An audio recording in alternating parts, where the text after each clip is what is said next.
হরে কৃষ্ণ কৃষ্ণ কৃষ্ণ হরে হরে, হরে রাম হরে রাম রাম রাম হরে হরে। তো আমরা আজকে আবার একটা নতুন ভগবদ গীতার ক্লাসে আমরা সবাই উপস্থিত, সকালবেলায় আপনারা সবাই আছেন। আমরা প্রথমে ভগবানকে স্মরণ করে নেব। ওং নমো ভগবতে বাসুদেবায়। ওং নমো ভগবতে বাসুদেবায়।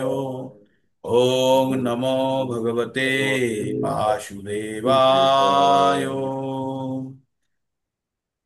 তো আমরা প্রতিদিনের ন্যায় ভগবদ গীতা পঠন করছি। ভগবদ গীতা খুব ইন্টারেস্টিং জায়গায় এসে পৌঁছে গেছে। আমরা ভগবদ গীতার চতুর্থ অধ্যায়ে চলে এসেছি। চতুর্থ অধ্যায়ের মোটামুটি মাঝখান থেকে বা শেষের দিকে এসে গেছি। এখন এগোনো যাচ্ছে না, কারণ এক একটা দিন এমন এমন জিনিস আমরা পঠন করছি যেগুলোর প্রতি আমাদের অত্যন্ত বেশিভাবে আমাদের যুক্ত হয়ে আরো গভীরভাবে আমাদের অধ্যয়ন করা দরকার। তাই আমাদের হয়তো মুভমেন্ট বেশি হচ্ছে না, গতিবিধি বেশি হচ্ছে না, কিন্তু আমরা এক একটা শ্লোকের উদ্দেশ্য এবং তার তাৎপর্য আমরা সুন্দরভাবে বোঝার চেষ্টা করছি। তো আমরা ভগবদ গীতা পঠন করি প্রতিদিন। ভগবদ গীতা কি? ভগবানের মুখ নিঃসৃত বাণী। আর ভগবান এই জ্ঞান অর্জুনকে কুরুক্ষেত্রে যুদ্ধে দিয়েছেন। কুরুক্ষেত্রে যুদ্ধক্ষেত্রে অর্জুন যখন বিষাদে ভরে গেছেন, তখন ভগবান অর্জুনকে এই জ্ঞান দিয়েছিলেন। এই জ্ঞানের মাধ্যমে কি কি জানতে পারি? আমরা পাঁচটি বিষয় সম্বন্ধে জানতে পারি। পাঁচটি বিষয় কি কি? পাঁচটি বিষয় হচ্ছে ঈশ্বর, জীব, প্রকৃতি, সময় সময় এবং কর্ম।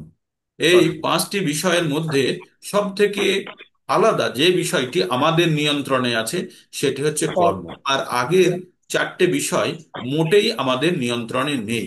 আমাদের নিয়ন্ত্রণে এই চারটে বিষয়, ঈশ্বর আমাদের নিয়ন্ত্রণে নেই, আত্মা আমাদের নিয়ন্ত্রণে নেই, তারপরে প্রকৃতি আমাদের নিয়ন্ত্রণে নেই, আর নিয়ন্ত্রণে নেই কি? কর্ম, এই সময়।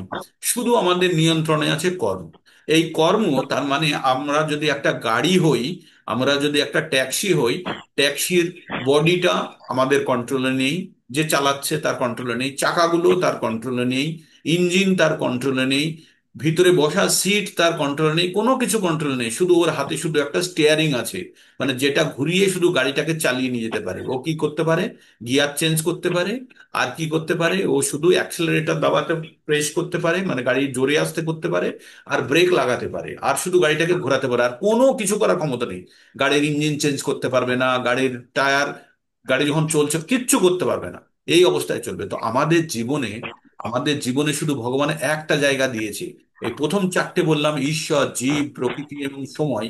এই চারটে আমাদের নিয়ন্ত্রণে নেই। আমাদের হাতে যে স্টিয়ারিং হুইলটা আছে সেটি কর্মের।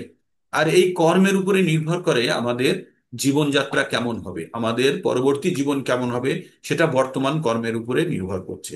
আপনারা যারা দুঃখ কষ্টের মধ্যে আছি, আপনাদের বললে ভুল হবে, আমরা সবাই দুঃখ কষ্টের মধ্যে আছি, কারণ আমাদের পূর্ব জন্মকৃত কর্মের ফল। এটি যে যত তাড়াতাড়ি এটিকে গ্রহণ করবে, সে তত তাড়াতাড়ি নিজেকে শুধরানোর চেষ্টা করবে। না হলে কিন্তু যদি আমরা ভাবি যে বর্তমান জীবনে আমি যেগুলো পেয়েছি সেগুলো ভগবান আমাকে দিয়েছে, আর কষ্টগুলো ভগবান আমাকে দেয়নি, এরকম ভাবলে ভুল হবে। কষ্ট আর সুখ বা আনন্দ যেটার জন্য আমরা বর্তমান ভোগ করছি, সেটি আমাদের প্রারব্ধ হিসাবে নিয়ে এসেছি। প্রারব্ধ মানে যখন আমরা জন্মগ্রহণ করি, তখন আমরা কি করি? কিছু পাপ আর পুণ্যের ফল নিয়ে আসি, পাপ আর পুণ্যের ফল নিয়ে আসি। সেজন্য আমরা বিভিন্ন জন বিভিন্ন ঘরে জন্মগ্রহণ করি। নাহলে তো সবাই টাটা আম্বানির ঘরে জন্মগ্রহণ করতো, তাই না? কারণ আমরা আগে থেকেই আমাদের ভাগ্যের খাতাতে লিখিয়ে নিয়ে আসছি যে আমরা এই এই জায়গায় যাব। কিন্তু এখানে আসার পরে আমাদের কাছে কিন্তু একটা বড় সুযোগ থাকছে, সেটি যে আমাদের বর্তমান জীবনকে শুধরানোর জন্য। সেটি হচ্ছে কর্ম। তাই আমাদের কর্মের পুরো ভীষণ জোর দেওয়া উচিত। আমরা কর্ম সম্বন্ধে বিস্তারিত আলোচনা করেছি। বিস্তারিত কর্ম কি? কর্ম তিন প্রকারের হয়: অকর্ম, বিকর্ম আর সকাম কর্ম। এটা নিয়ে বর্তমানে আমরা পঠন করছি। আর এই কর্মের উপরে নির্ভর করছে যে পরবর্তী আমার জীবন কি হবে।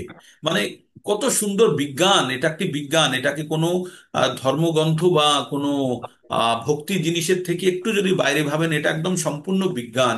কিভাবে? আপনি যদি 10, ভগবান বলছে যে যথা মাম প্রপদ্যন্তে তাং তথৈব ভজাম্যহম। ভগবান বলছে যে যতখানি আমাকে চাইবে, আমি তার দিকে ততখানি আমি বাঁকিয়ে যাব, আমি তার দিকে ততখানি এগিয়ে আসবো।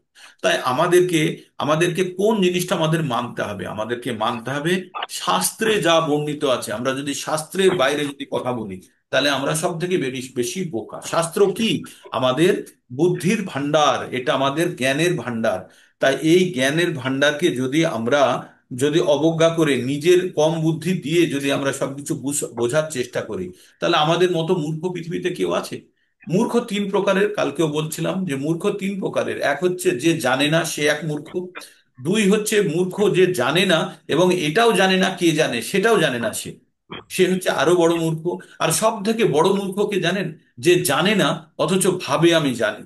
সে না নিজে জানে, না অন্যের থেকে জানার চেষ্টাও করে। তো এই ধরনের তাহলে তিনটে ক্যাটাগরির মূর্খ আছে। তো দেখতে হবে আমরা কোন ক্যাটাগরির মূর্খ। আমি জানি না, ঠিক আছে, কিন্তু যে জানে তাকে যদি আমি জানি, তাহলে কখনো না কখনো আমি তার থেকে জ্ঞান লাভের সুযোগ পাবো। কিন্তু যদি এমন মূর্খ হয় যে সে নিজেও জানে না আর মিথ্যা অহংকারে ফুলে বসে আছে আমি সব জানি বলে, তারা কখনো জীবনে জ্ঞান লাভ করতে পারবে না। তাই আমাদেরকে প্রথম শ্রেণীর মূর্খ হতে হবে, যে জানে না অথচ এটা জানে কে জানে, এবং সে চেষ্টাও করে যে কিভাবে তার থেকে সামান্য হলেও জ্ঞান অর্জন করতে পারি। তাই আমাদের জ্ঞান অর্জনের জন্য একমাত্র একমাত্র আমাদের যে মানে প্রামাণিক গ্রন্থ থেকে আমরা জ্ঞান অর্জন করতে হবে। প্রামাণিক গ্রন্থ মানে হচ্ছে যেটা বইয়ে লেখা আছে, প্রিন্টেড আছে, তার রাইটার আছে, এবং এটা পার্মানেন্ট। এ নাকি আমার কথা শুনলেন 10 মিনিট পরে ভুলে গিয়ে আবার অন্যরকম ব্যাখ্যা আপনার মনের মধ্যে আসতে পারে, কিন্তু না, গ্রন্থে সবকিছু লেখা আছে আর বারবার পঠনের মাধ্যমে আমাদের বুদ্ধির বা আত্মার শুদ্ধিকরণ আমরা করতে পারি। তো তাই আমাদের জানতে হবে যে কর্ম আমাদের নির্ধারণ করে যে আমাদের ভবিষ্যৎ জীবনটা হয়। তাই কর্ম সম্বন্ধে জানা অত্যন্ত গুরুত্বপূর্ণ। আমরা বর্তমানে আমরা তিনটে জিনিস বুঝে গেছি। একটি হচ্ছে সকাম কর্ম, একটি হচ্ছে বিকর্ম, আর একটি হচ্ছে অকর্ম। সকাম কর্ম মানে হচ্ছে বন্ধন, পুণ্য কর্মকে সকাম কর্ম বলে। পাপ কর্ম যেগুলো সেগুলো হচ্ছে বিকর্ম। আর যেগুলো হচ্ছে পাপও নয় পুণ্যও নয়, কিন্তু কর্ম করছি আর সম্পূর্ণ বিষ্ণুর উদ্দেশ্যে অথবা ভগবানের উদ্দেশ্যে কৃত কর্ম, সব সময় আমাদের বন্ধন মুক্তকারী কর্ম। তার মানে জীবন ধারণের জন্য প্রত্যেকটা মানুষকে কর্ম করতে হবে। এবার এই কর্ম যখন আমরা করব, তখন তাহলে কি কর্ম করব? করলেই তো বন্ধনে। তাই বলছে যে কোনো কর্ম যখন আমরা ভগবানের উদ্দেশ্যে উৎসর্গ করব, তাহলে জীবন ধারণের সঙ্গে ভগবানকে কিভাবে আমি মেলাবো? এই যে জীবন ধারণের জন্য আমি অফিসে যাচ্ছি, ফ্যাক্টরিতে যাচ্ছি, মিলে যাচ্ছি, এখানে আমি ভগবানকে কিভাবে যুক্ত করব? এখানে আমরা ভগবানকে এইভাবে যুক্ত করব যে আমি আমার জীবন যাপনের জন্য যত কিছু উপার্জন করছি, আর আমার জীবন যাপন শুধু ভগবানের উদ্দেশ্যে। এই যখন আমরা উদ্দেশ্যকে ঘুরিয়ে দিতে পারবো ভগবানের চরণ পর্যন্ত, তখন আমরা যে কর্মগুলো করব সেগুলোও কিন্তু অকর্মে পরিণত হবে, বন্ধনকারী হবে না। তার মানে আমরা যদি আসল উদ্দেশ্য, জীবনের একমাত্র উদ্দেশ্য যদি আমরা স্থির করে নিতে পারি যে এই জন্ম মৃত্যু চক্র থেকে বেরোনোর জন্য আমাদের ভগবানের শ্রী চরণ পদ্ম লাভ করার জন্য আমাদের সর্বতোভাবে আমাদের ভগবানের সেবায় নিজেকে নিযুক্ত করতে হবে। আর এই সেবাতে নিযুক্ত করার জন্য আমাকে সুস্থ সবল এবং পরিবার হাসি খুশি থাকতে হবে। তো সেইটা করার জন্য আমি উপার্জন করছি, যা দিয়ে সকলকে সন্তুষ্ট রেখে, কিন্তু আমার আসল উদ্দেশ্য যেন আমি ঠিকভাবে করতে পারি। প্রভুপাদ এইখানে একটা খুব মানে প্র্যাকটিক্যাল এবং খুব পুরো উদাহরণ দিয়েছেন। প্রভুপাদ বলছেন যে মেয়েরা বা যে স্বামীরা পরকিয়া করে, মানে অন্যে নিজস্ব স্বামী বা স্ত্রী থাকতে তারা অন্যের সঙ্গে যুক্ত, তারা কি করে? তারা বাড়িতে এত সুন্দরভাবে কাজ করে সবকিছু এত সুন্দরভাবে মিটিয়ে দেয় যে কেউ যেন তাকে সন্দেহ করতে না পারে, এবং তার নিজস্ব সময় বার করে নেয় প্রত্যেককে। তার প্রয়োজনীয় জিনিসটা মিটিয়ে সে কিন্তু নিজের জন্য সময় বার করে। তো আমাদের আমাদের এখানে পরকীয়া তো নয়, আমাদের আধ্যাত্ম দেবতার প্রতি আমাদের এই রকম প্রেম হওয়া উচিত, যাতে আমরা বাড়ির সকলকে, সকল যে যেমন আছে তাদেরকে তাদের সময় দিয়ে আমি যেন আমার জীবনের উদ্দেশ্য থাকে এদেরকে খুশি করতে পারলেই আমি কিন্তু ভগবানের প্রতি বেশি সময় দিতে পারবো। এই রকম যখন আমাদের মানসিকতার সৃষ্টি হবে, তখন কিন্তু সর্বতোভাবেই আমরা সব সময় ভগবানের দিকে আমরা জুড়ে থাকতে পারবো। তাই ভগবানের সঙ্গে জুড়ে থাকার জন্য আমাদেরকে প্রত্যেকটা মুহূর্তে জানতে হবে আমার জীবনের একমাত্র উদ্দেশ্য ভগবানের সেবা করে ভগবানের কাছে ফেরত যাওয়া। এই সিদ্ধান্ত যদি আমরা নিজের মনের মধ্যে শক্তভাবে স্থির করতে পারি, তখনই কিন্তু আমাদের যে সমস্ত ছোটখাটো বাধাগুলো আপনারা বলেন, সে বাধাগুলো কিন্তু ছোট তুচ্ছ হয়ে যাবে, তাই না? আপনি যদি একটা বিশাল বড় জেল আছে, জেলের মধ্যে অনেক দিন ধরে আবদ্ধ আছেন, আর একদিন দেখলেন কি জেলের একটা জায়গা ভাঙা, ওইখান দিয়ে কয়েদিরা বেরিয়ে যাচ্ছে, বেরোতে গিয়ে দেখলেন বাইরে কাঁটা আছে, কিছু কাঁটা টাটা আছে, আর একটু জল আছে, কাঁটা কাদা মাদা এই ধরনের জিনিস আছে, তখন আপনি কি করবেন? ওই কাদা কাঁটা দেখে বেরোবেন না, না ওখানে একটু কষ্ট করে অ্যাডজাস্ট করে ওইখান থেকে ঝাঁপ দিয়ে বেরিয়ে চলে আসবেন? বুদ্ধিমান ব্যক্তি হলে যদি বেরোতে চায়, তাহলে কিন্তু ওই কাঁটা বা কাদা জল বা একটু কষ্ট উপেক্ষা করেই কিন্তু সে সেখান থেকে ঝাঁপ দিয়ে বেরোনোর চেষ্টা করবে। তো আমাদেরকে জানতে হবে যে আমরা ভৌতিক জগতে আমরা যে আটকে পড়ে আছি, আর আমাদের পূর্বকৃত জীবনের কর্মফল এবং ইচ্ছা, এই দুটোর কারণে আমরা বর্তমান জীবনে আছি। কিন্তু সব থেকে গুরুত্বপূর্ণ এবং সব থেকে আনন্দের বিষয় যে আমরা এই জীবনে আসার পরে আমরা একটা সত্যি জেনে গেছি। কি সত্যি? যে আমাদের জীবনের উদ্দেশ্য জেনে গেছি, আমাদের কি করণীয় সেটা জেনে গেছি। আর এইটা জেনে এই বুদ্ধিমত্তার জ্ঞানটা অর্জন করার পরে এই পথে ধাবিত হওয়া, এর থেকে বড় বুদ্ধিমানের পরিচয় বুঝে আর কিছু হবে না। তাই আমরা যদি আমাদের জীবনকে যদি একমাত্র ভগবানের ভগবানের ভক্তির জন্য আমরা যদি নিজেদেরকে একভাবে একনিষ্ঠ করতে পারি, তাহলে আমাদের কিন্তু সমস্ত সমস্যার যত কিছু, এই আজকে গ্যাসের দাম বাড়লো, আজকে ইলেকট্রিসিটির দাম বাড়লো, আজকে রাস্তাতে অবরোধ হচ্ছে, এগুলো কোনো সমস্যা নয়, এগুলো কোনো সমস্যা নয়। আগেও ছিল, এখনো আছে, ভবিষ্যতেও থাকবে। আগেও রাজরাজাদের যুদ্ধ হয়েছে, দেবতাদের ওষুধের মধ্যে যুদ্ধ হয়েছে, ভগবান এসছে যুদ্ধ করতে। তো যুদ্ধ একটা নৈমিত্তিক ঘটনা, চাই সে ইউক্রেন রাশিয়া হোক, বা ভারতের সঙ্গে পাকিস্তানের হোক, বা আপনার পড়োশির সঙ্গে মারামারি, এটা হবেই। আপনার নিজের সঙ্গে যুদ্ধ হোক, এটা সব সময় হবে। তাহলে কি হবে? যে এই রকম সমস্ত প্রত্যেকটা মুহূর্তে কষ্ট দুঃখ বারবার পাওয়ার থেকে আমার মনে হয় একবার একটু কষ্ট করে এই পরীক্ষা দিয়ে বেরিয়ে যাওয়া উচিত। আর আমরা এই জ্ঞানটা পাচ্ছি, আমরা এই মানব শরীরের মধ্যে থেকে আমরা এই জ্ঞানটি পাচ্ছি যে যে কোনো ভাবেই হোক এই সুযোগ হাতছাড়া করা যাবে না। যে কোনো ভাবেই হোক এই সুযোগ হাতছাড়া করা যাবে না। যদি আমাদের একটু এক্সট্রা পড়াশোনা করতে হয় করি, কিন্তু আমাদেরকে বুঝে নিতে হবে যে এই মানব জীবনে এই চান্স আমরা ভগবত জ্ঞান প্রাপ্ত করতে শুরু করেছি। আর এই জ্ঞানকে সঠিকভাবে ব্যবহার করে আমাদের জীবন থেকে কিন্তু বেরোতেই হবে। এই যদি আপনাদের সিদ্ধান্ত হয়, আর তাহলে কিন্তু আপনারা একান্ত মনে ভগবত ভক্তিতে চলে আসতে পারবেন। তাই ভগবান বলছে, তেষাং সতত যুক্ত নাম ভজতাং প্রীতি পূর্বকম দদামি বুদ্ধি যোগম তাম জ্ঞান মায়ু পায়ন্তিতে। এইভাবে সব সময় ভগবানের ভজনে যে যুক্ত থাকবে, সব সময় প্রত্যেকটা মুহূর্তে ভগবানের সঙ্গে যুক্ত, তাহলে বলবেন যে আমি রান্না করব, বাড়ির কাজ করব, কি বাড়ির কাজ তো করছেন, কিন্তু পিছনে আপনি কানেক্টেড হয়ে আছেন কার সঙ্গে? ভগবানের সঙ্গে। প্রত্যেকটা কাজ করছেন, ভগবানের নাম করছেন, আর ভগবানকে ভাবছেন, ভগবান তুমি আমাকে সুযোগটা দিয়েছো তোমার প্রতি ভক্তি করার জন্য। আমি এত জীবন কাটিয়েছি, এত জীবন কাটিয়েছি, কুকুর শিয়াল বেড়াল ঘোড়া গাছপালা কীট পতঙ্গ কত কিভাবে কাটিয়েছি, এই মনুষ্য জীবন পেয়েছি।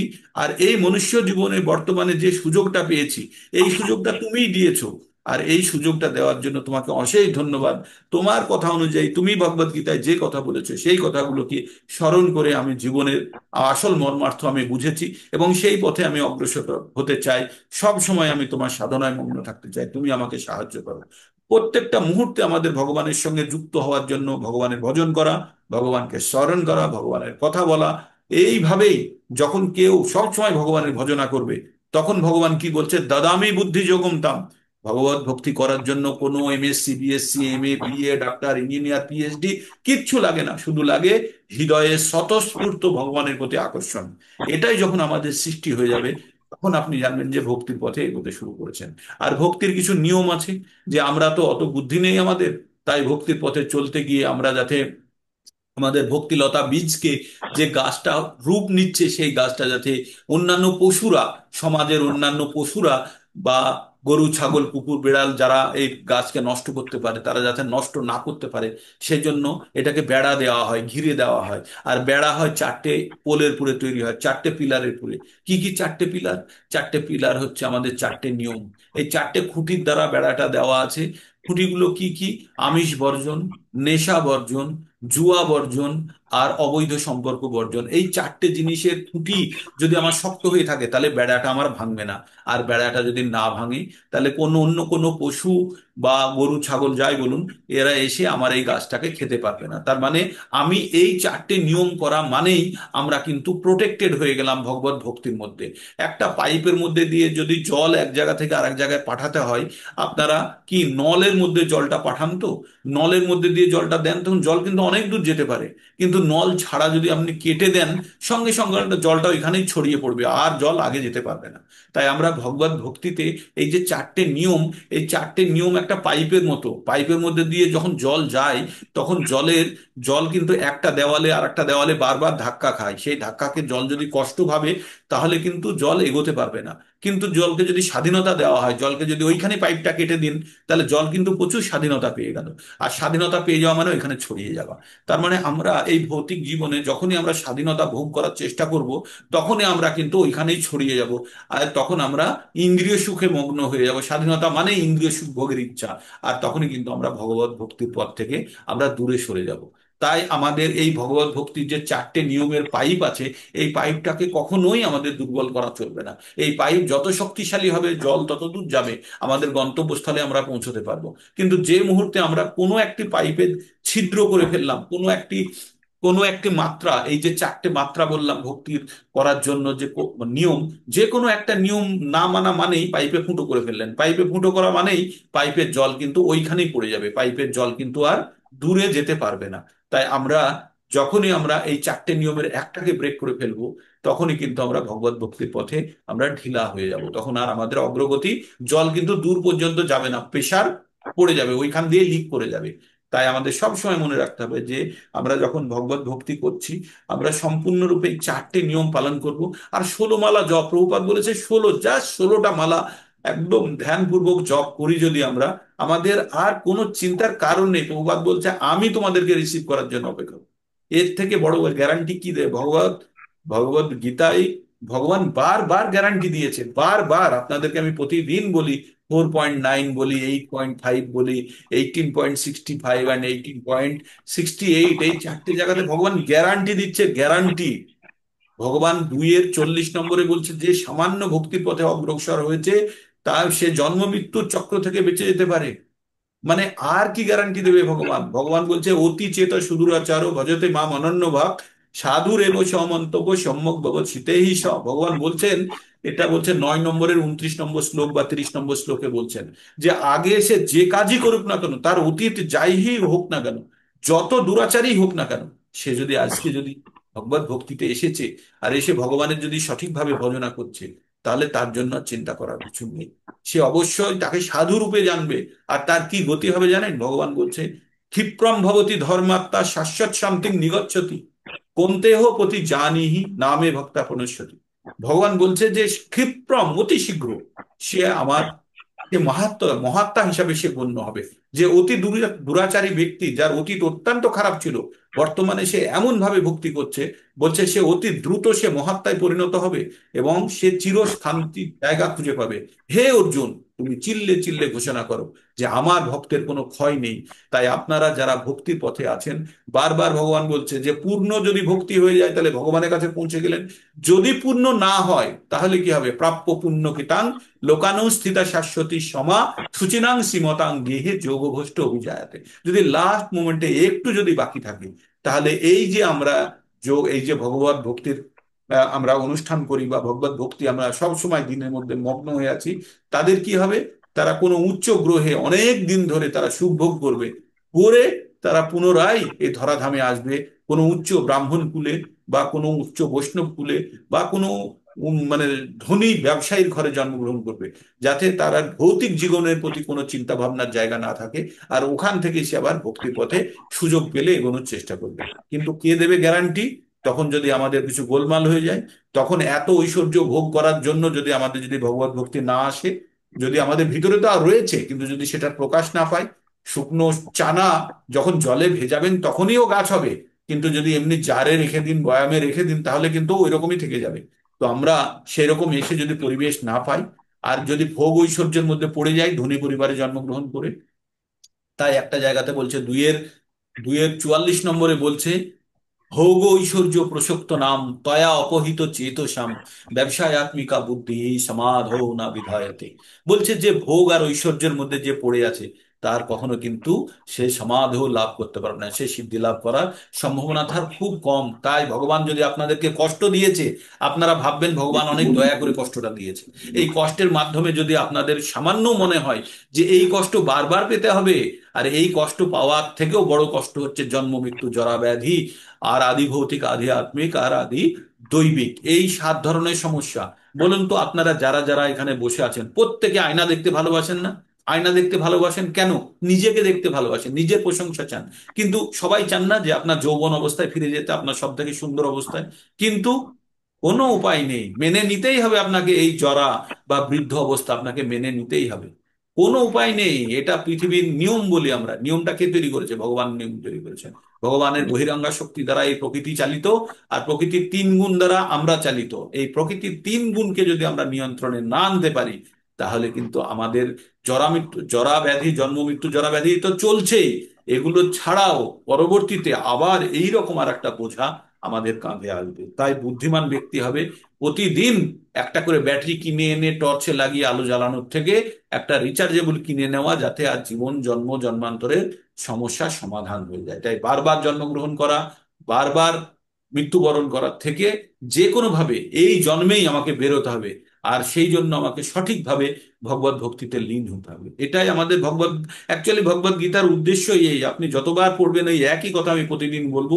আর একই, এটাই হচ্ছে ভগবত ভক্তির, ভগবত গীতা মানে হচ্ছে ভগবত ভক্তি কিভাবে করতে হবে, কে ভগবত ভক্তি করলে কি হবে, না করলে কি হবে, সেটাই বর্ণনা করা হচ্ছে।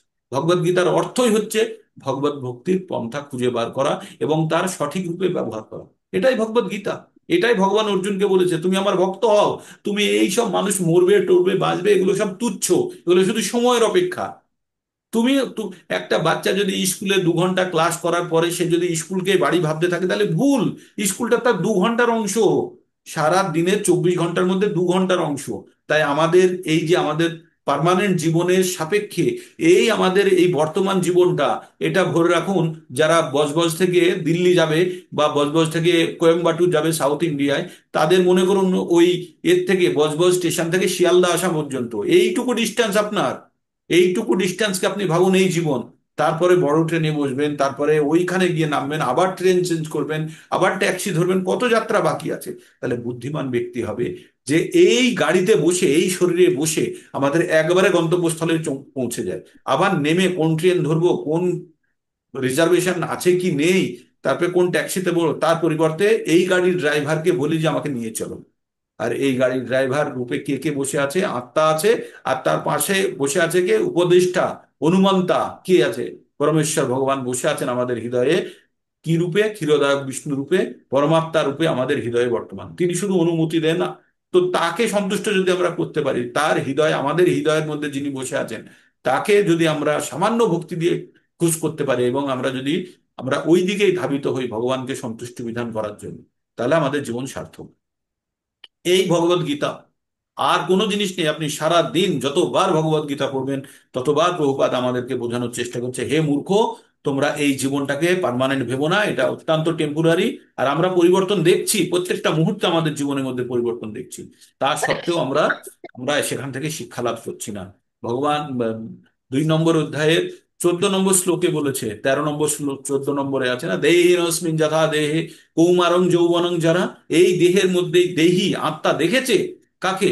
বাচ্চা অবস্থা থেকে আমরা যুবক, যুবক থেকে মানে পৌঢ়, পৌঢ় থেকে বৃদ্ধ, বৃদ্ধ হয়ে মৃত্যুবরণ করতে পর্যন্ত আমরা হয়তো মরিনি, কিন্তু মরতে অন্যকে তো দেখেছি। তো এই যে পরিবর্তনগুলো দেখা সত্ত্বেও আমরা যদি শিক্ষা না নিই, আমরা যদি না নিই, তাহলে আমরা চরম মূর্খতার মধ্যেই থাকবো। তো এই জন্য আমাদের কি করতে হবে? আমাদের কর্ম করতে হবে। আর কর্মটা কি? সেই কর্ম নিয়ে আমরা আলোচনা করছি। কর্মযোগের 3টে জিনিস নিয়ে আমরা বলছি: সকাম কর্ম, বিকর্ম আর অকর্ম। সকাম কর্ম হচ্ছে আমাদেরকে বাঁধনে বাঁধবে, আবার আমাদের জন্ম মৃত্যুর চক্র ফেলবে। বিকর্ম মানে হচ্ছে পাপ অর্জন, মানে অবশ্যই আমাকে আবার পাপ কষ্ট ভোগ করতে হবে। আর অকর্ম মানে হচ্ছে ভগবানের উদ্দেশ্যে কৃতকর্ম।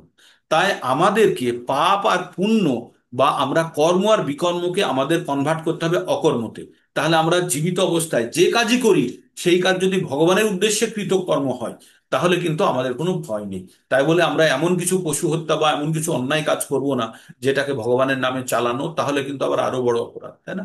তো তো তাহলে আমাদেরকে কি করতে হবে, যে আমাদের দেওয়া চারটে নিয়মের মধ্যে থেকে আমাদের বর্ণের, আমরা যে যে বর্ণে আছি তার যে গুণগুলো, সেই গুণগুলোকে বাঁচিয়ে রেখে আমরা যদি ভগবত ভক্তি করতে পারি, তাহলে আমাদের উদ্দেশ্য সাধিত হয়ে যাবে। আমাদের উদ্দেশ্য সাধিত হবে, এটাই হচ্ছে ভগবত ভক্তির জ্ঞান। এর বাইরে আর কিছুই জ্ঞান নেই। যত অধ্যায়ে যাই পড়বেন, শুধু এই জ্ঞানেরই বারবার পুনরালোচনা চলবে। আমরা কতদূর পর্যন্ত পড়েছি প্রভু এর আগের দিন? প্রভুজি, 25 নম্বর শ্লোকটা একটু 25 পর্যন্ত বলবেন, এনেছি বুঝতে প্রভু। পারছি না। 25 নম্বর। 25 25 পঁচিশ 25 পঁচিশ পঁচিশ নম্বর 25। শ্লোকটা আর একবার বলবেন? ও তাৎপর্যটা বুঝতে পারছি না। আচ্ছা, এবার আমাদের যে আমরা যে যজ্ঞ করি না, আমরা যজ্ঞ করি দৈবম এব অপরে, দৈবং এব অপরে যজ্ঞং যোগিনা পর্যপাচতে ব্রহ্মাগ্ন ব্রহ্মাগ্নাব পরে যজ্ঞং যজ্ঞানৈবাপ জুহতি। ভগবান কি বললেন এখানে? কোন কোন যোগী দেবতাদের উদ্দেশ্যে যজ্ঞ করার মাধ্যমে তাদের উপাসনা করেন, আর অনেক ব্রহ্মরূপ অগ্নিতে সবকিছু অর্পণ করার মাধ্যমে যজ্ঞ করেন। এবার আমরা যে কোনো কর্ম যখন করি, সেটাকে একটা যজ্ঞের যজ্ঞের রূপ দেওয়া হয়েছে। যজ্ঞ, যজ্ঞ কর্মযজ্ঞ আমরা বলি না, কর্মযজ্ঞ, ধ্যান যজ্ঞ। এই যে যজ্ঞ, যজ্ঞের মাধ্যমে, যজ্ঞ হচ্ছে একটা রাস্তা। কালকে আপনাদের বলছিলাম যে একটা পাহাড়ের অপর প্রান্তে যদি যেতে হয়, পাহাড়ের উপর দিয়েও যাওয়া যায়। আবার যদি পাহাড়ের ভিতর দিয়ে যদি একটা সুড়ঙ্গ থাকে, এই সুড়ঙ্গের মুখে ঢুকলেন, তখন কিছুই দেখতে পাচ্ছেন না। আবার ওই দিক দিয়ে যখন বেরোলেন, তখন দেখলেন আপনি আর একটা জায়গায় পৌঁছে গেছেন। কিন্তু যখন যাচ্ছিলেন তখন কোনো কিছু অন্ধকারের মধ্যে দিয়ে গেছেন, তাই না? তো আমরা এই জীবন থেকে যখন অন্য জীবনে যাই, তখন আমরা একটা সুড়ঙ্গের মধ্যে দিয়ে যাই। এই মৃত্যুরূপী সুড়ঙ্গের মধ্যে ঢুকি, আর ওইদিকে মাতৃরূপী জন্ম, মানে মায়ের গর্ভ থেকে আমরা বেরোই, তাই না? এই যে তার ভিতরে অজানা রাস্তাটা আমরা পার করি। তেমনি বলছে যে ভগবানের উদ্দেশ্যে, দেব দেবতাদের উদ্দেশ্যে যখনই আমরা যজ্ঞ করি, আমরা যজ্ঞ নামক অ্যাকচুয়ালি যজ্ঞ কথার সঙ্গে আমরা কিন্তু অগ্নিযজ্ঞের কথা বলি বেশিরভাগই, হ্যাঁ। তো ভগবানের কাছে যখন কোনো জিনিসকে ভগবানের উদ্দেশ্যে উৎসর্গ করা হয়, তাহলে অগ্নিরূপ পথ, অগ্নির পথের মাধ্যমে সেইটাকে সেইটাকে ভগবানের কাছে পৌঁছানোর রাস্তা হিসাবে ধরে নেওয়া হয়েছে। ঠিক আছে, বেদে এরকমই উল্লেখ আছে যে অগ্নি যজ্ঞের মাধ্যমে যখন কোনো জিনিসকে আহুতি দেওয়া হয়, সেটা কিন্তু ওই অগ্নির পথ ধরে ভগবানের কাছে পৌঁছানোর কথা। এবার এখানে দুটো কথা বলা হয়েছে। ভগবানের কাছে পৌঁছানোর জন্য কিন্তু ভগবান বিভিন্ন যজ্ঞের কথা বলেছে। এক এক সময় এক এক যুগে এক এক যজ্ঞ ছিল। এই যুগে কিন্তু কোনো অগ্নিযজ্ঞের কথা বলা হয়নি। এই যুগে হচ্ছে আমাদের কি, আমাদের এই যুগের যজ্ঞ, যজ্ঞ হচ্ছে কলিযুগের যজ্ঞ হচ্ছে সংকীর্তন যজ্ঞ। হ্যাঁ, কি যজ্ঞ? সংকীর্তন যজ্ঞ। তাই ভাগবতমে তার উল্লেখও আছে। পাঁচের 11-5-32-এও তার উল্লেখ আছে যে যজন্তি হি সুমেধস, সুমেধস মানে অত্যন্ত বুদ্ধিমান ব্যক্তিরা এই যজ্ঞে অংশগ্রহণ করে। কৃষ্ণবর্ণ তৃষা কৃষ্ণ সাঙ্গ পাঙ্গ অস্ত্র পার্ষদম যজ্ঞেই সংকীর্তন প্রায়ে যজন্তি হি সুমেধস। তো কলিযুগের যজ্ঞ হচ্ছে সংকীর্তন যজ্ঞ। তো এখানে হোম যজ্ঞ, অগ্নিযজ্ঞের কোনো প্রয়োজন নেই। কিন্তু এখানে যেটা উল্লেখ করা আছে, যজ্ঞ মানে হচ্ছে কেউ কেউ দেব দেবতাদের উদ্দেশ্যে যজ্ঞ করে। এবার আমাদের জানতে হবে দেব দেবতা এবং ভগবানের মধ্যে পার্থক্য আমরা খুব ভালোভাবে জানি। ভগবান হচ্ছেন যিনি বা ঈশ্বর পরম কৃষ্ণ সচ্চিদানন্দ বিগ্রহ অনাদির আদি গোবিন্দ সর্বকারণ কারণম। তো ভগবান হচ্ছে সবকিছু সৃষ্টির মূলে। দেব দেবতারা হচ্ছে এক একটা পোর্টফোলিও বাঁধতে পারেন, যে এক একটা পদ। দেব দেবতাদের, ঠিক আছে, তাদের পদের একটা নির্দিষ্ট সীমা আছে, সময় আছে, বাধা দেওয়া, বেঁধে দেওয়া আছে। যেমন ব্রহ্মা কতদিন বাঁচবে? 432 কোটি ইন্টু 365 ইন্টু 100, এই এত বছর ব্রহ্মা বাঁচবে। তারপরে ব্রহ্মা কিন্তু চেঞ্জ হয়ে যাবে। আমরা যেমন 100 বছর বাঁচি, তেমনি ব্রহ্মাও 100 বছর বাঁচবে, কিন্তু ওদের 100 বছর হচ্ছে আমাদের 1 বছর সমান। আমাদের একদিন আমাদের 362 না 432 কোটি বৎসর, আমাদের 432 কোটি বৎসর সমান ব্রহ্মার 12 ঘন্টা। তাহলে ব্রহ্মার একদিন মানে কি? 864, 864 কোটি বৎসর মানে ব্রহ্মার একদিন। তাহলে 864 ইন্টু 365 ইন্টু 100, এতদিন ব্রহ্মা বেঁচে থাকে। তো তাহলে এক একজনের এক একটা সময় স্থির করা হয়েছে, প্রত্যেকেই মরণশীল, কেউ এখানে স্থায়ী নয়। তাই বলছে এখানে যে যজ্ঞের মাধ্যমে আমরা কি করি? দেব দেবতাদেরকে সন্তুষ্ট করি। এবার দেব দেবতাদের কাছে কি ক্ষমতা আছে? তারা কিছু আমাকে দিতে পারে, নতুন কিছু দিতে পারে না, আমি যেটা পাওয়ার যোগ্য সেটাই দিতে পারে। যেমন আমরা যদি অফিসে কাজ করি, অফিসে গিয়ে যদি আমাদের যে অ্যাকাউন্ট সেকশন যেখান থেকে টাকা পয়সা দেওয়া হয়, সেখানে গিয়ে আমি যদি বলি যে আমার এই মাসে একটু অ্যাডভান্স লাগবে, বা আমার এই মাসে টাকাটা একটু তাড়াতাড়ি লাগবে, তখন কি করে? সে তার ম্যানেজারের থেকে পারমিশন নেয়, নিয়ে কিন্তু সে দিয়ে দেয়, হ্যাঁ দিয়ে দেয়। কিন্তু তার মানে ভাববেন না যে টাকাটা দিল সেই টাকাটা আর কাটবে না, সেই টাকাটা আবার কিন্তু পরের মাসে বা কোনো মাসে অ্যাডজাস্ট করে কেটে নেবে, ওটা কোনো এক্সট্রা টাকা নয়।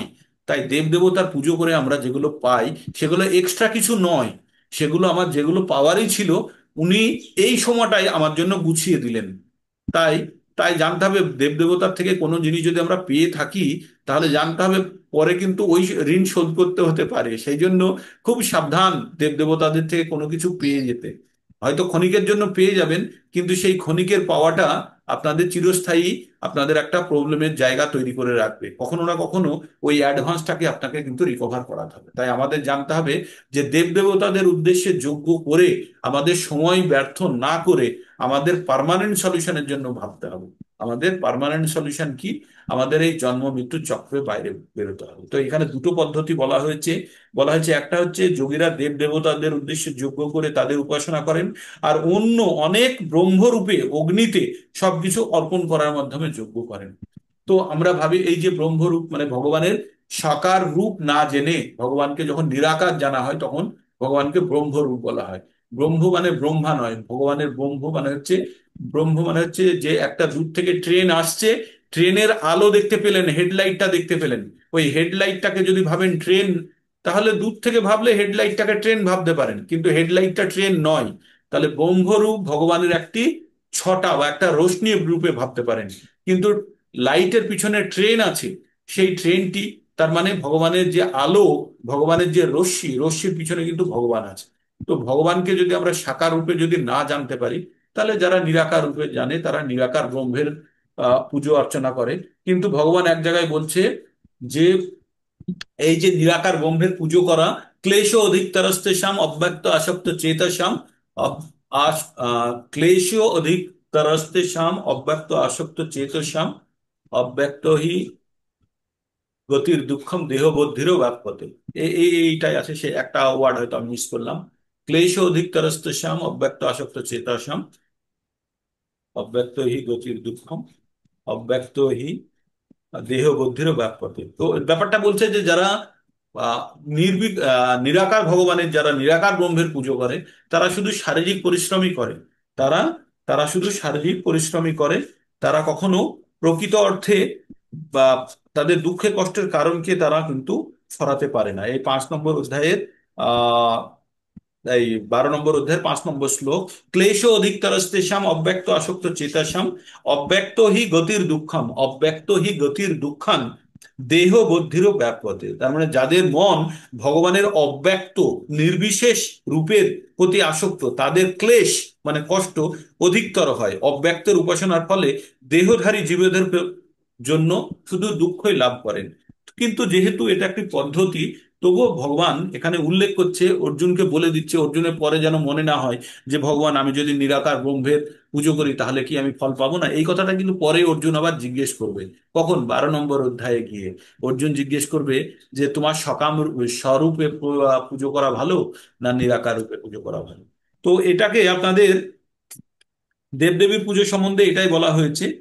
আর যদি কিছু যদি বুঝতে যদি অসুবিধা থাকে, তাহলে আমরা আবার পরে আলোচনা করবো। আর একবার পড়ে দেখবেন, এটাই মূল বক্তব্য, এটাই যে দেব দেবতার পুজো করে আমরা যে ফলটা পাই সেটা ক্ষণস্থায়ী। ইয়ান্তি দেবব্রত দেবান পিতৃণে আন্তে পিতৃব্রতা ভূতানি আন্তি ভূতের যা জানতি মম যাজিন অভিমান। 9 নম্বর অধ্যায়ে ভগবান বলছেন যে যারা দেব দেবতার পুজো করে তারা দেবলোকে যাবে, যারা পিতা মাতার পুজো করে তারা পিতৃলোকে যাবে, যারা ভূত যক্ষ রাক্ষসের পুজো করে তারা ভূত লোকে যাবে, আর যারা ভগবানের পুজো করে তারা ভগবানের কাছে যাবে।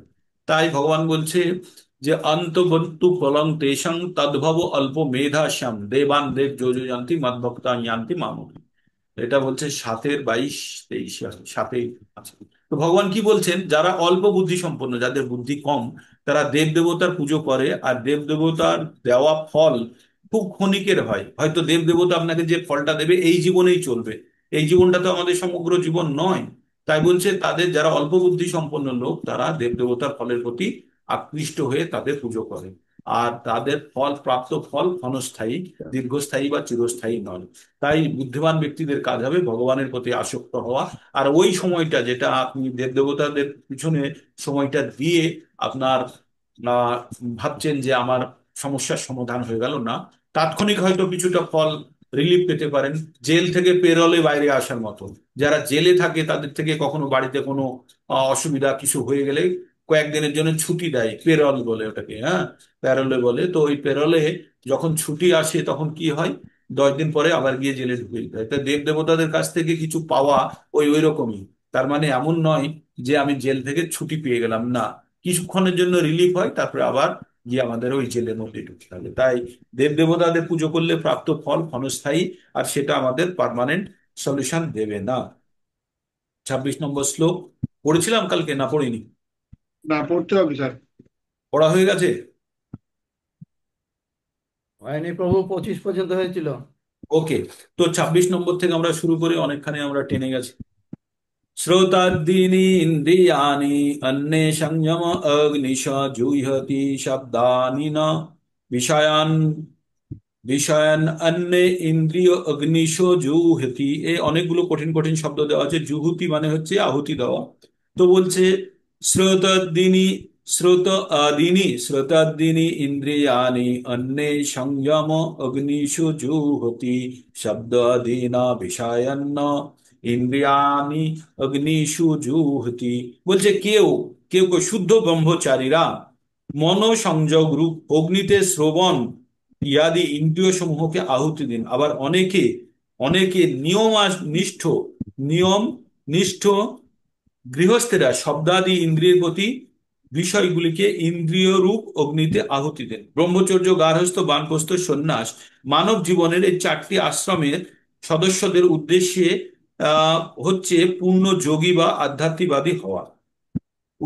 সদস্যদের উদ্দেশ্য হচ্ছে পূর্ণ যোগী বা আধ্যাত্মিকতা। পশুদের মতো ইন্দ্রিয় তৃপ্তি করা মানব জীবনের উদ্দেশ্য নয় বলে মানব জীবনের এই 4টি আশ্রমকে এমন ভাবে গঠন করা হয়েছে যাতে মানুষ এই তার পারমার্থিক জীবনে পূর্ণতা লাভ করতে পারে। ব্রহ্মচারীরা সদ্গুরুর তত্ত্বাবধানে থেকে ইন্দ্রিয় দমন করে, মন সংযম করেন, এবং ব্রহ্মচারীরা কেবলমাত্র কৃষ্ণ ভাবনা সম্বন্ধীয় শব্দ শ্রবণ করেন। জ্ঞান আরোহণ করবার প্রধান উপায় হচ্ছে শ্রবণ। তাই প্রকৃত ব্রহ্মচারী সর্বক্ষণ হরের নামানুকীর্তনম, পরমেশ্বর ভগবানের মহিমা শ্রবণ ও কীর্তনে মগ্ন থাকেন। তিনি কখনো লৌকিক আলোচনা বা গ্রাম্য কথা শ্রবণ করে না। তাই ব্রহ্মচারী সব সময় ভগবানের দিব্য নাম শ্রবণ ও কীর্তন করেন। হরে কৃষ্ণ, হরে কৃষ্ণ, কৃষ্ণ কৃষ্ণ, হরে হরে, হরে রাম, রাম রাম হরে হরে। আবার তেমনি গৃহস্থ কি করেন, যিনি ইন্দ্রিয় তৃপ্তির অনুমতি লাভ করেছেন। গৃহস্থকে এই বর্ণ প্রথা অনুযায়ী কি দেওয়া হয়েছে, ইন্দ্রিয় তৃপ্তি লাভ করার অনুমতি দেওয়া হচ্ছে, তিনি অত্যন্ত সাবধানতার সঙ্গে সেই কাজে লিপ্ত হন। যৌন সঙ্গ, দ্রব্য সেবন, আমিষ আহার ইত্যাদির প্রতি মানব সমাজের একটি স্বাভাবিক প্রবণতা রয়েছে। বলছে যে নেশা করা, স্ত্রী সঙ্গ করা, বা বা আহ আর একটা কি কাজ বললো, যৌন সঙ্গ, মাদক সেবন এবং আমিষ আহার, এই 3টে কাজের প্রতি কিন্তু আমাদের একটা স্বাভাবিক প্রবণতা রয়েছে। তাই বলছে যে কিন্তু সংযমী গৃহস্থ মৈথুন আদি বা ইন্দ্রিয় তর্পণে কখনোই অনিয়ন্ত্রিত ভাবে প্রবৃত্ত হন না। তাই বলছে সামাজিক ব্যবস্থার মাধ্যমে বিবাহের পরে স্বামী স্ত্রী মিলনের জন্য পারমিশন আছে, কিন্তু অনিয়ন্ত্রিত ভাবে নয়। তাই প্রতিটি সভ্য সমাজে ধর্মীয় জীবনের ভিত্তিতে বিবাহের প্রচলন দেখা যায়। সেটি সংযত যৌন জীবনের উপায়। বিবাহিত স্ত্রীর সঙ্গে একজন পুরুষ যদি সম্পর্ক স্থাপন করে তাহলে সেটাকে সঠিক মানা হয়, কিন্তু যদি অবিবাহিত বা অন্য স্ত্রীর সঙ্গে বা অন্য পুরুষের সঙ্গে সম্পর্ক স্থাপন করে সেটিকে অবৈধ মানা হয়। তো এটি একটি সমাজ ব্যবস্থার অংশ, সমাজকে সুচারুরূপে চালু করার জন্য এটাই বানানো হয়েছে। তাই বলছেন প্রভুপাদ, এই ধরনের সংযত এবং আসক্তি রহিত কামও এক প্রকার যোগ্য। তাই তার মাধ্যমে সংযমী গৃহস্থ তার বিষয় ভোগের প্রতি উন্মুখ প্রবৃত্তিকে পারমার্থিক জীবনের মহান উদ্দেশ্যে উৎসর্গ করে।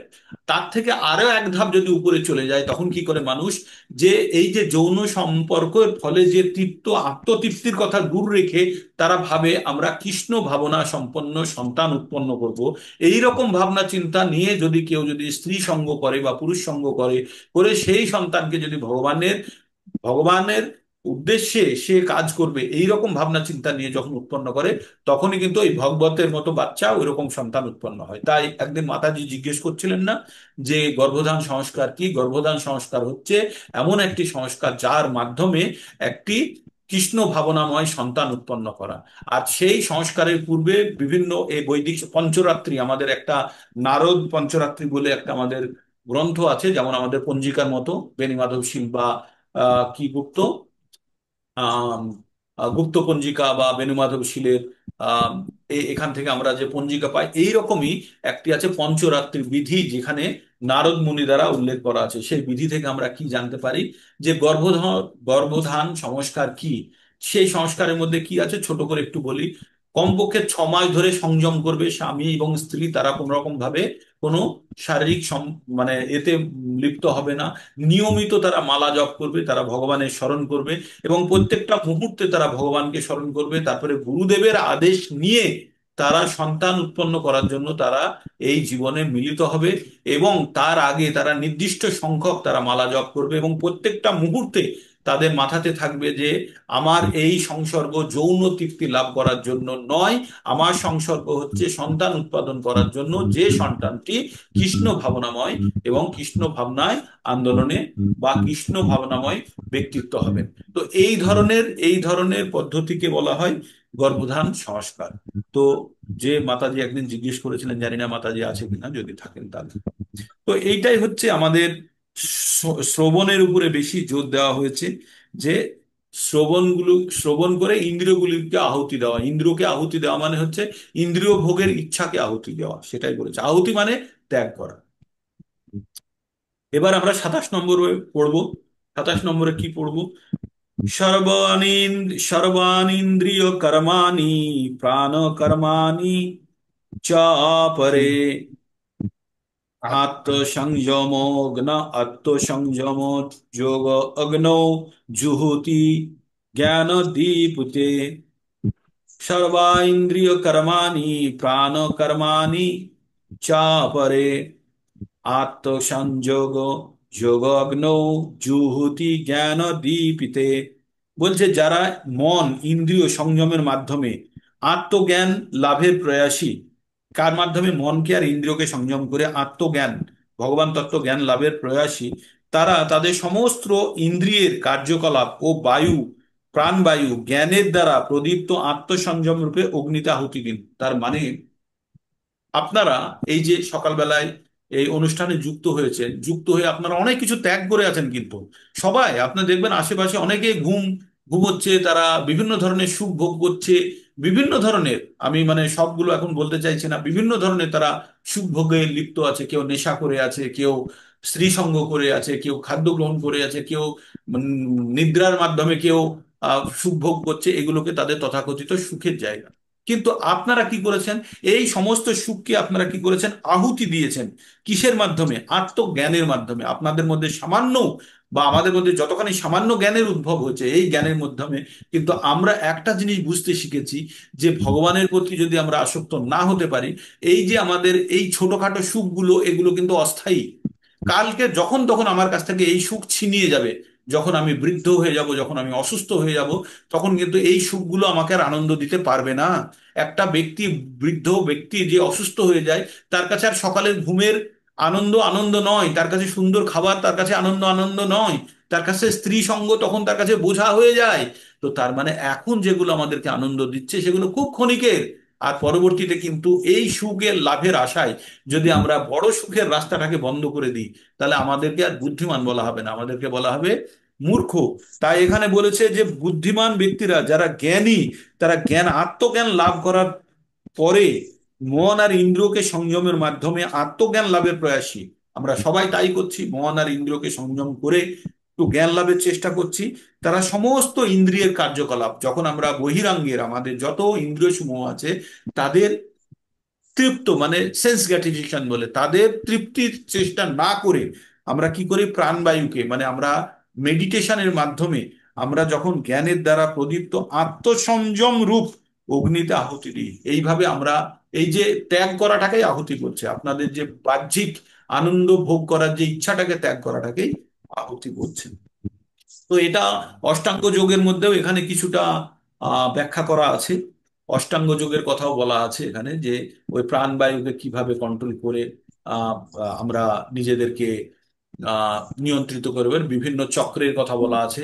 সেই চক্র থেকে বায়ুকে ধীরে ধীরে ধীরে ধীরে এনে মানে ব্রহ্মতে আনা, মানে তালুর এখানে আনা দিয়ে তারপরে সমাধিতে যাওয়া। এটা হচ্ছে অষ্টাঙ্গ যোগের কথা। প্রভুপাদ অষ্টাঙ্গ যোগের পরে কোনো জোর দিতে বলেনি, আমাদেরকে জোর দিতে বলা হয়েছে ভক্তি যোগের উপরে। অষ্টাঙ্গ যোগ অনেক শারীরিক পরিশ্রম, তার মধ্যে আছে নিয়ম, আছে ইয়াম, আছে আসন, তারপরে আছে প্রাণায়াম, তারপরে আছে ধারণা, ধ্যান, প্রত্যাহার, তারপরে আছে সমাধি। এইভাবে আটটা যোগের আটটা অঙ্গ আছে, তাই এর নাম হচ্ছে অষ্টাঙ্গ। তারপরে আমরা এবার আরো যজ্ঞের কথা বলবো, আর একটু আমাদের এগিয়ে যেতে হবে। আর একটা পড়ি শুনুন। দ্রব্য যজ্ঞা তপ যজ্ঞা, দ্রব্য যজ্ঞা তপ যজ্ঞা, যজ্ঞা যোগ যজ্ঞাস্থ পরে, শ্রদ্ধায় জ্ঞান যজ্ঞা চ যতত চ যতয়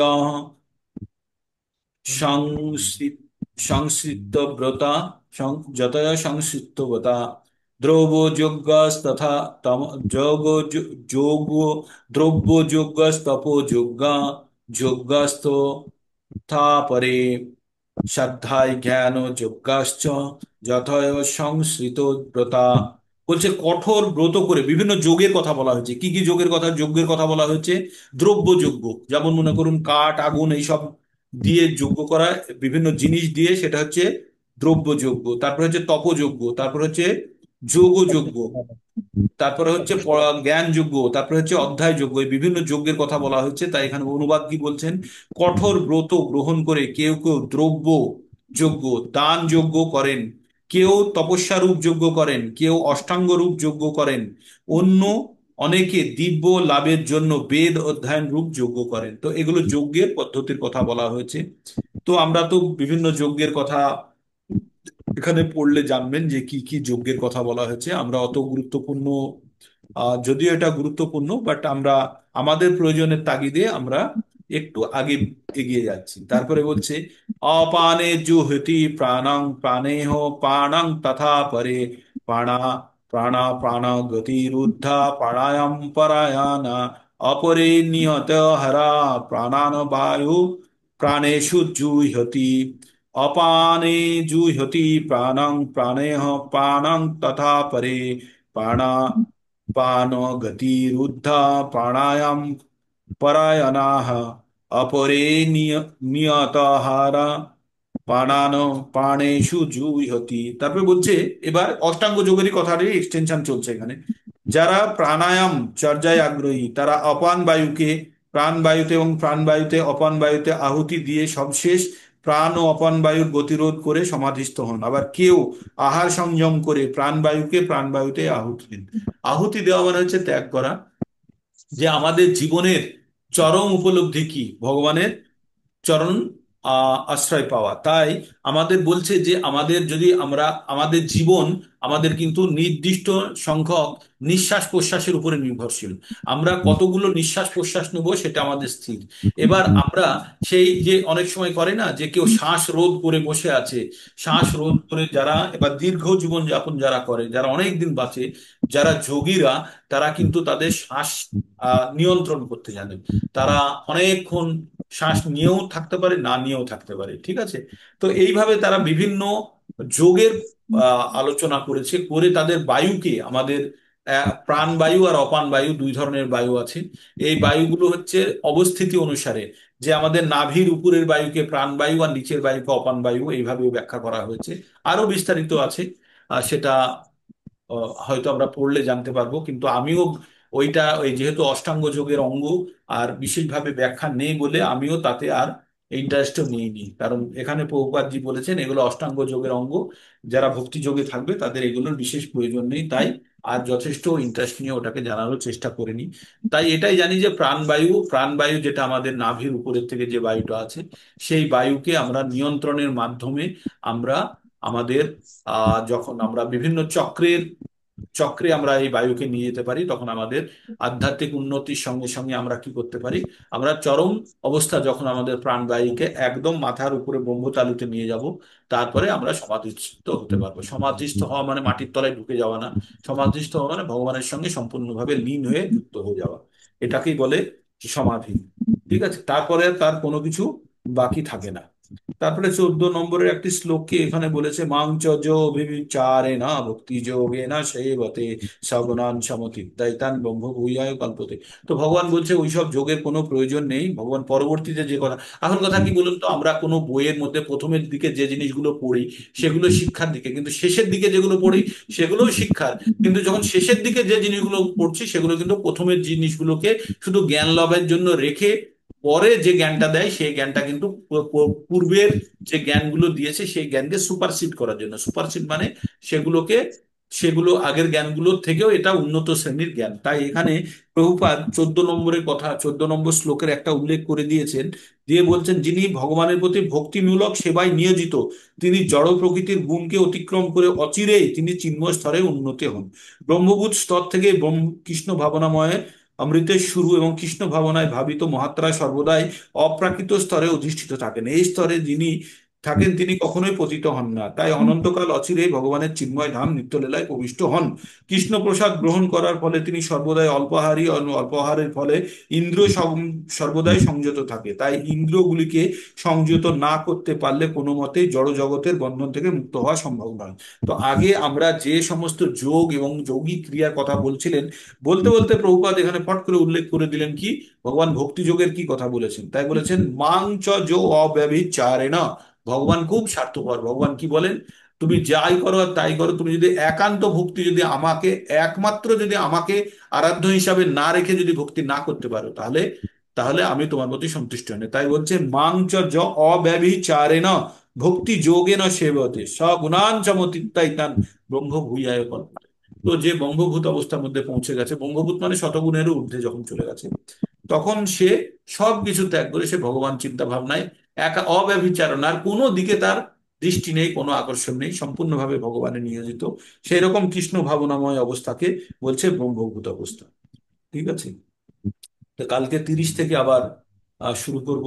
আজকে প্রথমের দিকে একটু লম্বা সময় আমরা হয়েছে, যদিও ভগবদ গীতার জ্ঞান আমরা প্রত্যেক মুহূর্তে যেটা অর্জন করছি সমগ্র ভগবদ গীতা থেকে, যদিও একটা শ্লোক পড়ি, আপনারা ভাববেন না একটা বা দুটো শ্লোকের প্রোগ্রেস হচ্ছে, প্রত্যেকটা মুহূর্তে সমগ্র ভগবদ গীতা থেকেই আমি কিন্তু কথাগুলো বলি।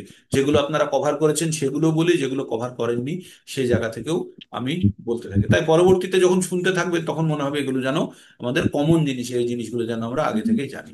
ঠিক আছে, হরে কৃষ্ণ কৃষ্ণ কৃষ্ণ হরে হরে, হরে রাম রাম রাম।